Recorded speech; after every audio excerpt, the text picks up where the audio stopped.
अष्टपञ्चाशः सर्गः हनूमद्वृत्तानुकथनम् ततस्तस्य गिरे शृङ्गे महेन्द्रस्य महाबलाः हनुमत्प्रमुखा प्रीतिम् हरयो जग्मुरुत्तमाम् तम् ततः प्रीतिसंहृष्टः प्रीतिमन्तम् महाकपिम् जाम्बवान् कार्यवृत्तान्तम् अपृच्छदनिलात्मजम् कथम् दृष्टा त्वया देवी कथम् वा तत्र वर्तते तस्याम् वास कथम् वृत्तः क्रूरकर्मा दशाननः तत्त्वतः सर्वमेतन्नः प्रब्रूहि त्वम् महाकपे सम्मार्गिता कथम् देवी किम् च सा प्रत्यभाषता श्रुतार्ताश्चिन्तयिष्यामो भूयः कार्यविनिश्चयम् यश्चार्थस्तत्र वक्तव्यो गतैरस्माभिरात्मवान् रक्षितव्यम् च यत्तत्र तद्भवान् व्याकरोतु नः स नियुक्तस्ततस्तेन सम्प्रहृष्टतनूरुहः प्रणम्य शिरसा देव्यै सीतायै प्रत्यभाषत प्रत्यक्षमेव भवताम् महेन्द्राग्रात् खमाप्लुतः उदधेर दक्षिणम् पारम् काङ्क्षमाणः समाहितः गच्छ तस्य हि मे घोरम् विघ्नरूपमिवाभवत् काञ्चनम् शिखरम् दिव्यम् पश्यामि सुमनोहरम् स्थितम् पन्तानमावृत्य मेने विघ्नम् च तम् नगम् उपसङ्गम्य तम् दिव्यम् काञ्चनम् नगसत्तमम् कृता मे मनसा बुद्धिः भेत्तव्योऽयम् मयेति च प्रहतम् च मया तस्य लाङ्गूलेन महागिरेः शिखरम् सूर्यसङ्काशम् व्यशीर्यत सहस्रधा व्यवसायम् च तम् बुद्ध्वा सहोवाच महागिरिः पुत्रेति मधुराम् वाणीम् मनः प्रह्लादयन्निव पितृव्यम् चापि माम् विद्धि सखायम् मातरिश्वनः मैनाकमिति विख्यातम् निवसन्तम् महोदधौ पक्षवन्तः पुरा पुत्र बभूवुः पर्वतोत्तमाः छन्दतः पृथिवीम् चेरुः बाधमानाः समन्ततः श्रुत्वा नगानाम् चरितम् महेन्द्रपाकशासनः चिच्छेद भगवान् पक्षान् वज्रेणैषाम् सहस्रशः अहम् तु मोक्षितस्तस्मात् तव पित्रा महात्मना मारुतेन तदा वत्स प्रक्षिप्तोऽस्मि महार्णवे रामस्य च मया साह्ये वर्तितव्यमरिन्दम रामो धर्मभृताम् श्रेष्ठो महेन्द्रसमविक्रमः एतच्छ्रुत्वा वचस्तस्य मैनाकस्य महात्मनः कार्यमावेद्य तु गिरेः उद्यतम् च मनो मम तेन चाहमनुज्ञातो मैनाकेन महात्मना स चाप्यन्तर्हितः शैलो मानुषेण वपुष्मता शरीरेण महाशैलः शैलेन च महोदधौ उत्तमम् जवमास्थाय शेषम् पन्थानमास्थितः ततोऽहम् सुचिरम् कालम् वेगेनाभ्यगमम् पथि ततः पश्याम्यहम् देवीम् सुरसाम् नागमातरम् समुद्रमध्ये सा देवी वचनम् मामभाषत मम भक्षप्रदिष्टस्त्वम् अमरैर्हरिसत्तमा अतस्त्वाम् भक्षयिष्यामि विहितस्त्वम् चिरस्य मे एवमुक्तः सुरसया प्राञ्जलिप्रणतस्थितः विवर्णवदनो भूत्वा वाक्यम् चेदमुदीरयन् रामो दाशरथिः श्रीमान् प्रविष्टो दण्डकावनम् लक्ष्मणेन सह भ्रात्रा सीतया च परन्तपः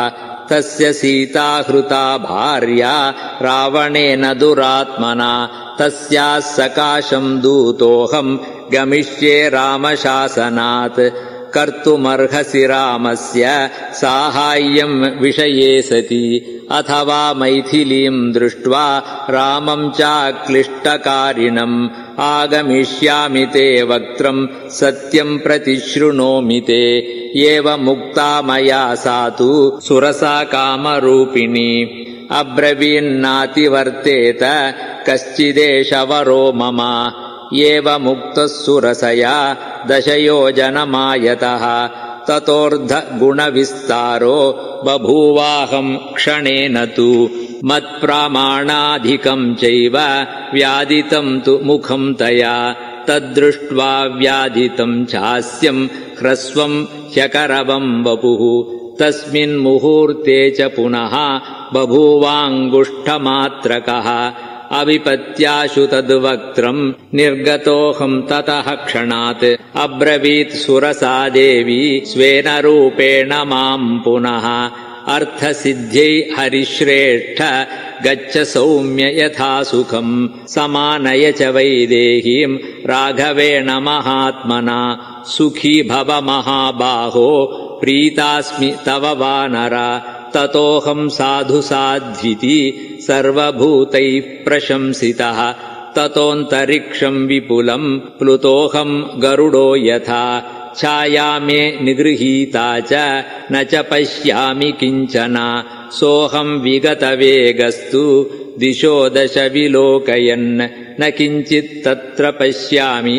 येन मेऽपहृता गतिः ततो मे बुद्धिरुत्पन्ना किन्नाम गगने मम ईदृशो विघ्न उत्पन्नो रूपम् यत्र न दृश्यते अधोभागेन मे दृष्टिः शोचता पातिता मया ततो द्राक्षमहम् भीमाम् राक्षसीम् सलिलेशयाम् प्रहस्य च महानादम् उक्तोऽहम् भीमया तया अवस्थितमसम्भ्रान्तम् इदम् वाक्यमशोभनम् क्वासि गन्ता महाकाय क्षुधितायाममेप्सितः भक्षप्रीणय मे देहम् चिरमाहारवर्जितम् बाढमित्येव ताम् वाणीम् प्रत्यगृह्णामहम् ततः आस्य प्रमाणादधिकम् तस्याः कायमपूरयम् तस्याश्चास्यम् महत् भीमम् वर्धते मम भक्षणे न च माम् सा तु बुबुधे मम वा निकृतम् कृतम् ततोऽहम् विपुलम् रूपम् संक्षिप्य निमिषान्तरात् तस्या हृदयमादाय प्रपतामि नभस्थलम् सा विसृष्टभुजा भीमा पपातलवणाम्भसि मया पर्वतसङ्काशा निकृत्तहृदया सती शृणोमि खगतानाम् च सिद्धानाम् चारणैः सह राक्षसी सिंहिका भीमा क्षिप्रम् हनुमता हता ताम् हत्वा पुनरेवाहम् कृत्यमात्ययिकम् स्मरन् गत्वा चाहम् महाध्वानम् पश्यामि नगमण्डितम् दक्षिणम् तीरमुदधेर्लङ्का यत्र च सा पुरी अस्तम् दिनकरे याते रक्षसाम् निलयम् पुरम् प्रविष्टोऽहम् अविज्ञातो रक्षोभिर्भीमविक्रमैः तत्र प्रविशतश्चापि कल्पान्तघनसन्निभा अट्टहासम् विमुञ्चन्ती नारीकाप्युत्थिता पुरः जिघांसन्तीम् ततस्ताम् तु ज्वलदग्निशिरोरुहाम् सव्यमुष्टिप्रहारेण पराजित्य सुभैरवाम् प्रदोषकाले प्रविशम् भीतयाहम् तयोदितः अहम् लङ्कापुरी वीर निर्जिता विक्रमेण ते यस्मात्तस्माद्विजेतासि सर्वरक्षांस्य शेषतः तत्राहम् सर्वरात्रम् तु विचिन्वन् जनकात्मजाम् रावणान्तः पुरगतो न चापश्यम् सुमध्यमाम् ततः सीतामपश्यंस्तु रावणस्य निवेशने शोकसागरमासाद्य न पारमुपलक्षये शोचता च मया दृष्टम् प्राकारेण समावृतम् काञ्चनेन विकृष्टेन गृहोपवनमुत्तमम् सप्राकारमवप्लुत्य पश्यामि बहुपादपम्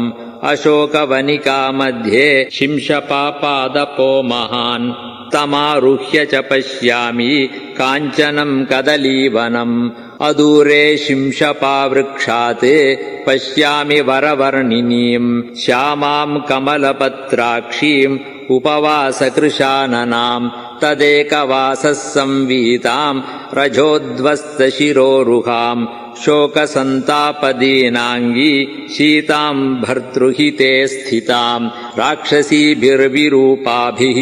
क्रूराभिरभिसंवृताम् मांसशोणितभक्षाभिः व्याघ्रीभिर्हरिणीमिव सा मया राक्षसी मध्ये तर्जमाना मुहुर्मुहुः एकवेणीधरादीना भर्तृचिन्तापरायणा भूमिशय्या विवर्णाङ्गी पद्मिनीव हिमागमे रावणाद्विनिवृत्तार्था मर्तव्यकृतनिश्चया कथञ्चिन्मृगशाबाक्षी तूर्णमासादिता मया ताम् दृष्ट्वा तादृशीम् नारीम् रामपत्नीम् यशस्विनीम् तत्रैव शिंशपावृक्षे पश्यन्नहम् अवस्थितः ततो हलहलाशब्दम् काञ्चीनूपुरमिश्रितम् शृणोम्यधिकगम्भीरम् रावणस्य निवेशने ततोऽहम् परमोद्विग्नः स्वरूपम् प्रतिसंहरन् अहम् तु शिंशपावृक्षे पक्षीव गहने स्थितः ततो रावणदाराश्च रावणश्च महाबलः तम् देशम् समनुप्राप्ता यत्र सीता भवत्स्थिता तद्दृष्ट्वाथ वरारोहा सीता रक्षो गणेश्वरम् संकुच्योरुस्थनौ पीनौ बाहुभ्याम् परिरभ्य च वित्रस्ताम् परमोद्विग्नाम् वीक्षमाणाम् ततस्ततः त्राणम् किञ्चिदपश्यन्तीम् वेपमानाम् तपस्विनीम् तामुवाच दशग्रीवः सीताम् परमदुःखिताम् अवाक्षिरा प्रपतितो बहुमन्यस्वभामिनी यदि चेत्त्वम् तु दर्पान्माम् नाभिनन्दसि गर्विते 2 मासावन्तरम् सीते पास्यामि रुधिरम् तव एतच्छ्रुत्वा वचस्तस्य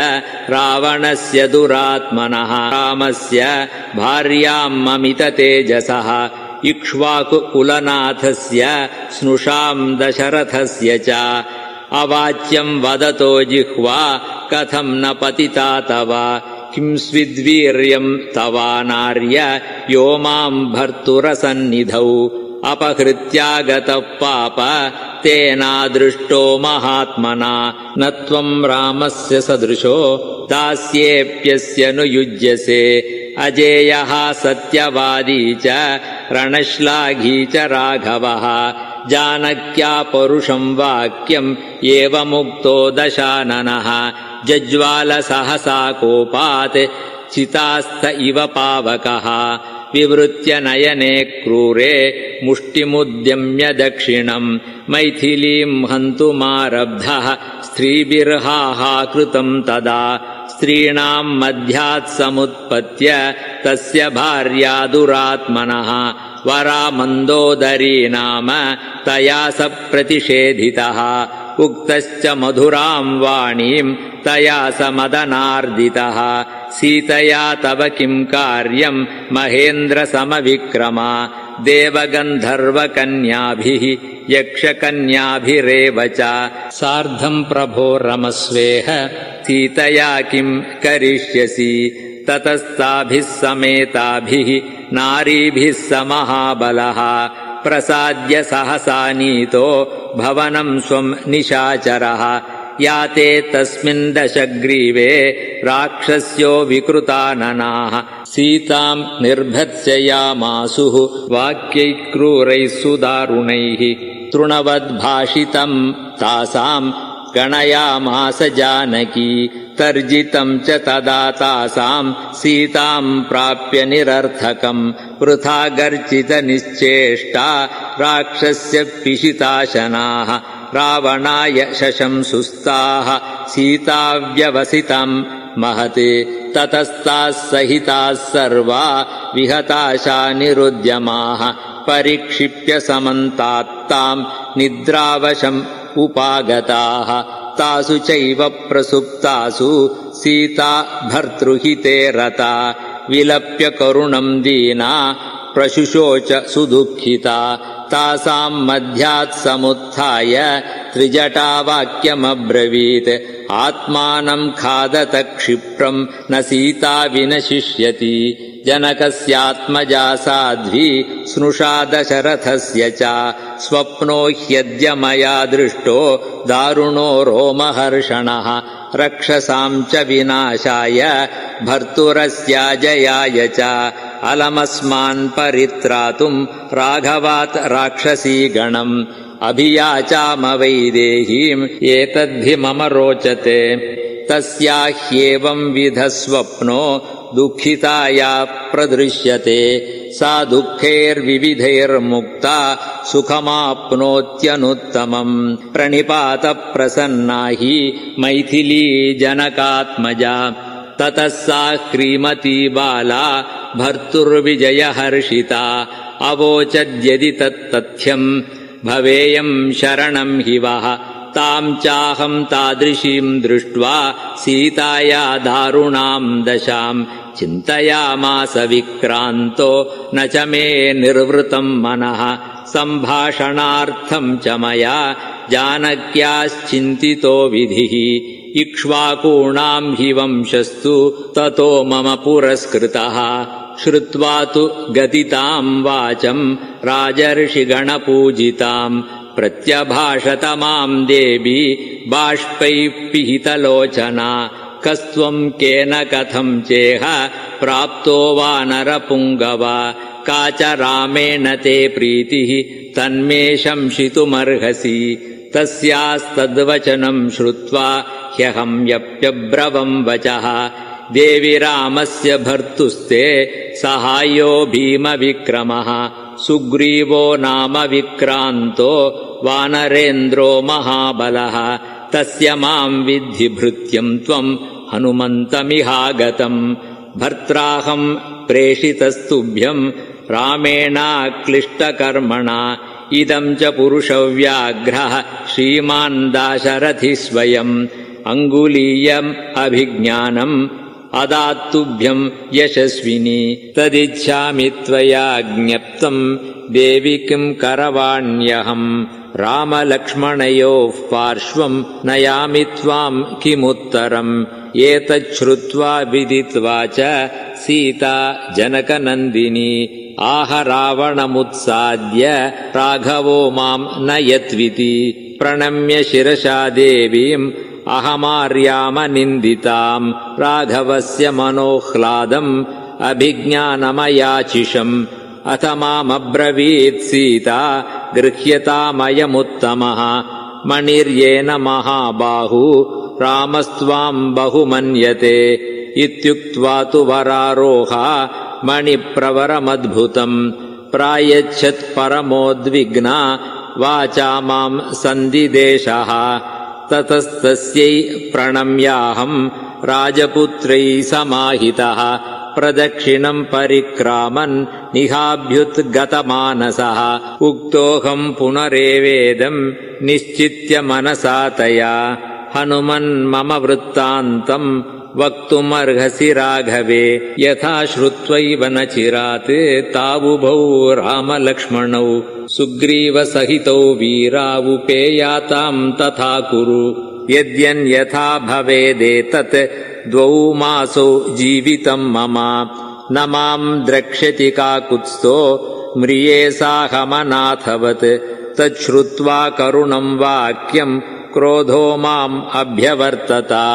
उत्तरम् च मया दृष्टम् कार्यशेषमनन्तरम् ततो वर्धतमे कायः तदा पर्वतसन्निभः युद्धकाङ्क्षी वनम् तच्च विनाशयितुमारभे तद्भग्नम् वनषण्डम् तु भ्रान्तत्रस्तमृगद्विजम् प्रतिबुद्धा निरीक्षन्ते राक्षस्यो विकृताननाः माम् च दृष्ट्वा वने तस्मिन् समागम्य ततस्ततः ताः समभ्यागताः क्षिप्रम् रावणाय च चक्षिरे राजन् वनमिदम् दुर्गम् तव भग्नम् दुरात्मना वानरेण ह्यभिज्ञाय तव वीर्यम् महाबल दुर्बुद्धेस्तस्य राजेन्द्र तव विप्रियकारिणः वधमाज्ञापय क्षिप्रम् यथासौ विलयम् व्रजेत् तच्छ्रुत्वा राक्षसेन्द्रेण विसृष्टा भृशदुर्जयाः राक्षसा किङ्करा नाम रावणस्य मनोनुगाः तेषामशीतिसाहस्रम् शूलमुद्गरपाणिनाम् मया तस्मिन् वनोद्देशे परिघेन निषूदितम् तेषाम् तु हतशेषाये ते गत्वा लघुविक्रमाः निहतम् च महत्सैन्यम् रावणाया च चक्षिरे ततो मे बुद्धिरुत्पन्ना चैत्यप्रासादमाक्रमम् तत्रस्थान् राक्षसान् हत्वा 100 स्तम्भेन वै पुनः ललामभूतो लङ्कायाः स च विध्वंसितो मया ततः प्रहस्तस्य सुतम् जम्बुमालिनमादिशत् राक्षसैर्बहुभिः सार्धम् घोररूपैर्भयानकैः तमहम् बलसम्पन्नम् राक्षसम् रणकोविदम् परिघेणातिघोरेण सूदयामि सहानुगम् तच्छ्रुत्वा राक्षसेन्द्रस्तु मन्त्रिपुत्रान् महाबलान् पदातिबलसम्पन्नान् प्रेषयामास रावणः परिघेणैव तान् सर्वान् नयामि यमसादनम् मन्त्रिपुत्रान् हतान् श्रुत्वा समरे लघुविक्रमान् 5 सेनाग्रगाञ्चूरान् प्रेषयामास रावणः तानहम् सहसैन्यान् वै सर्वानेवाभ्यसूदयम् ततः पुनर्दशग्रीवः पुत्रमक्षम् महाबलम् बहुभिः राक्षसैः सार्धम् प्रेषयामास रावणः तम् तु मन्दोदरीपुत्रम् कुमारम् रणपण्डितम् सहसाखम् समुत्क्रान्तम् पादयोश्च गृहीतवान् तमासीनम् शतगुणम् भ्रामयित्वा व्यपेशयम् तमक्षमागतम् भग्नम् निशम्य स दशाननः तत इन्द्रजितम् नाम द्वितीयम् रावणः सुतम् व्याधिदेश सुसंक्रुद्धो बलिनम् युद्धधर्मदम् तच्चाप्यहम् बलम् सर्वम् तम् च राक्षसपुङ्गवम् नष्टोजसम् रणे कृत्वा परम् हर्षमुपागमम् महता हि महाबाहुः प्रत्ययेन महाबलः प्रेषितो रावणेनैव सह वीरैर्मदोत्कटैः सोऽभिषह्यम् हि माम् बुद्ध्वा स्वसैन्यम् चावमर्दितम् ब्राह्मेणास्त्रेण स तु माम् प्राबध्नाच्चातिवेगितः रज्जुभिश्चाभिबध्नन्ति ततो माम् तत्र राक्षसाः रावणस्य समीपम् च गृहीत्वा मामुपानयन् दृष्ट्वा सम्भाषितश्चाहम् रावणेन दुरात्मना पृष्टश्च लङ्कागमनम् राक्षसानाम् च तम् वधम् तत्सर्वम् च मया तत्र सीतार्थमिति जल्पितम् तस्यास्तु दर्शनाकाङ्क्षी प्राप्तस्त्वद्भवनम् विभो मारुतस्यौरसः पुत्रो वानरो हनुमानहम् रामदूतम् च माम् विद्धि सुग्रीव सचिवम् कपिम् सोऽहम् दूत्येन रामस्य त्वत्सकाशमिहागतः सुग्रीवश्च महातेजाः सत्त्वाम् कुशलमब्रवीत् धर्मार्थकामसहितम् हितम् पथ्यमुवाच च वसतो ऋष्यमूके मे पर्वते विपुलद्रुमे राघवो रणविक्रान्तो मित्रत्वम् समुपागतः तेन मे कथितम् राज्ञा भार्या मे रक्षसा हृता तत्र साहाय्यमस्माकम् कार्यम् सर्वात्मना त्वया मया च कथितम् तस्मै वालिनश्च वधम् प्रति तत्र साहाय्यहेतोर्मे समयम् कर्तुमर्हसि वालिना हृतराज्येन सुग्रीवेण सह प्रभुः चक्रेऽग्निसाक्षिकम् सख्यम् राघवः सह लक्ष्मणः तेन वालिनमुत्पाट्य शरेणैकेन संयुगे वानराणाम् महाराजः कृतः स प्लवताम् प्रभुः तस्य साहाय्यमस्माभिः कार्यम् सर्वात्मनात्विह तेन प्रस्थापितस्तुभ्यम् समीपमिह धर्मतः क्षिप्रमानीयताम् सीता दीयताम् राघवाय च यावन्न हरयो वीरा विधमन्ति बलम् तव वानराणाम् प्रभावो हि न केन विदितः पुरा देवतानाम् सकाशम् च ये गच्छन्ति निमन्त्रिताः इति वानरराजस्त्वाम् आहेत्यभिहितो मया मामैक्षत ततः क्रुद्धः चक्षुषा प्रदहन्निव तेन वद्योऽहमाज्ञप्तो रक्षसा रौद्रकर्मणा मत्प्रभावमभिज्ञाय रावणेन दुरात्मना ततो विभीषणो नाम तस्य भ्राता महामतिः तेन राक्षसराजोऽसौ याचितो मम कारणात् नैवम् राक्षसशार्दूल त्यज्यतामेष निश्चयः राजशास्त्रव्यपेतो हि मार्गः संसेव्यते त्वया दूतवध्या न दृष्टा हि राजशास्त्रेषु राक्षसा दूतेन वेदितव्यम् च यथार्थम् हितवादिना सुमहत्यपराधेऽपि दूतस्यातुलविक्रमा विरूपकरणम् दृष्टम् न वधोऽस्तीह शास्त्रतः विभीषणेनैव मुक्तो रावणः सन्दिदेशतान् राक्षसानेतदेवास्य लाङ्गूलम् दह्यतामिति ततस्तस्य वचः श्रुत्वा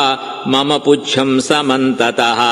वेष्टितम् क्षणवल्कैश्च जीर्णैः कार्पासजैः पटैः राक्षसाः सिद्धसन्नाहाः ततस्ते चण्डविक्रमाः तदा दहन्त मे पुच्छम् निघ्नन्तः काष्ठमुष्टिभिः बद्धस्य बहुभिः पाशैः यन्त्रितस्य च राक्षसैः न मे पीडा भवेत् काचित् दिधृक्षोर्नगरीम् दिवा ततस्ते राक्षसाः शूरा बद्धम् मामग्निसंवृतम् अघोषयन् राजमार्गे नगरद्वारमागताः ततोऽहम् सुमहद्रूपम् संक्षिप्य पुनरात्मनः विमोचयित्वा तम् बन्धम् प्रकृतिस्थस्थितः पुनः आयसम् परिघम् गृह्य तानि रक्षांस्य सूदयम् ततस्तन्नगरद्वारम् वेगेनाप्लुतवानहम् पुच्छेन च प्रदीप्तेन ताम् पुरीम् साट्टगोपुराम् दहाम्यहम् असम्भ्रान्तो युगान्ताग्निरिव प्रजाः विनष्टा जानकी व्यक्तम् न ह्यदग्धस्प्रदृश्यते लङ्कायाम् कश्चिदुद्देशः सर्वा भस्मीकृता पुरी दहता च मया लङ्काम् दग्धा सीता न संशयः रामस्य हि महत्कार्यम् मयेदम् वितथीकृतम् इति शोकसमाविष्टश्चिन्ताम् अहमुपागतः अथाहम् वाचमश्रौषम् चारणानाम् शुभाक्षराम् जानकी न च दग्धेति विस्मयोदन्तभाषिणाम् ततो मे बुद्धिरुत्पन्ना श्रुत्वा ताम् अद्भुताम् गिरम् अदग्धा जानकीत्येव निमित्तैश्चोपलक्षिता दीप्यमाने तुलाङ्गूले न माम् दहति पावकः हृदयम् च प्रहृष्टम् मे वातासुरभिगन्धिनः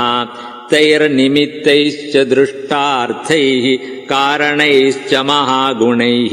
ऋषिवाक्यैश्च सिद्धार्थैः अभवम् हृष्टमानसः पुनर्दृष्ट्वा च वैदेहीम् विसृष्टश्च तया पुनः ततः पर्वतमासाद्य तत्रारिष्टमहम् पुनः प्रतिप्लवनमारेभे युष्मद्दर्शनकाङ्क्षया ततः पवनचन्द्रार्कसिद्धगन्धर्वसेवितम् पन्थानमहमाक्रम्य भवतो दृष्टवानिह राघवस्य प्रभावेण भवताम् चैव तेजसा सुग्रीवस्य च कार्यार्थम् मया सर्वम् अनुष्ठितम् एतत् सर्वम् मया तत्र यथावदुपपादितम्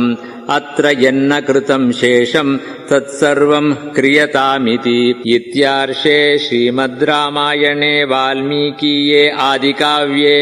24सहस्रिकायाम् संहितायाम् सुन्दरकाण्डे हनुमद्वृत्तानुकथनम् नाम 58 सर्गः।